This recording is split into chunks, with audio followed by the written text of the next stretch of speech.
Welcome back to ফোড়ন। ফোড়নে আজকের আয়োজন কড়াইশুঁটি ফুলকপি দিয়ে শীতকালের মুগের ডাল। এই মুগের ডাল বানানোর জন্য আমি ডালটাকে প্রথমে শুকনো কড়াইয়ে ভেজে ভালো করে ধুয়ে নিয়েছি। এখন ডালটা সেদ্ধ করার জন্য কড়াইতে পরিমাণ মতো জল দিয়ে দিলাম। ডালটা দিয়ে একটা কাঁচা লঙ্কা এবং কড়াইশুঁটিগুলো সেদ্ধ হতে দিয়ে দিলাম। ভালো করে নেড়ে আমি ঢাকা চাপা দিয়ে ডালটা সেদ্ধ করে নিয়েছি। এবার কড়াই গরম করে তাতে 1 পলার মতো সর্ষের তেল দিয়ে কেটে রাখা ফুলকপিগুলো লাল লাল করে ভেজে নিলাম। এই ভাজা ফুলকপিগুলো সেদ্ধ করা ডালের মধ্যে দিয়ে দিলাম। আমি ফুলকপিটা অন্য কড়াই ভেজেছি, ডালটা অন্য কড়াই সেদ্ধ হচ্ছে।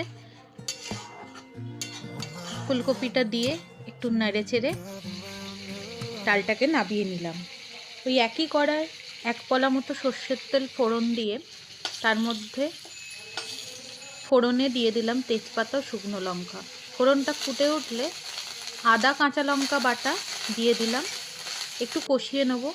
আদা কাঁচা লঙ্কাটা কষাতে কষাতে যখন কাঁচা গন্ধটা চলে গেছে আমি অল্প একটু জল দিয়ে দিয়েছি। এবার এর মধ্যে হলুদ গুঁড়ো, সামান্য জিরে গুঁড়ো অ্যাড করে দিলাম। মশলাটাকে কষিয়ে নেব তেল ছাড়া পর্যন্ত। দেখুন মশলা থেকে তেলটা ছেড়ে গেছে। এবার আমি এখানে সেদ্ধ করে রাখা মুগ ডাল দিয়ে দিলাম, নেড়ে দেব ভালো করে। শীতের ফুলকপি এবং কড়াইশুঁটি দিয়ে এই ডাল খেতে সত্যিই অসাধারণ লাগে। পরিমাণ মতো নুন দিয়ে দিলাম, একটু চিনি দিয়ে দিলাম। ডালটা একটু মিষ্টি মিষ্টি ভালো লাগে। নাড়িয়ে 2-3 মিনিট আবার ফুটতে দেবো।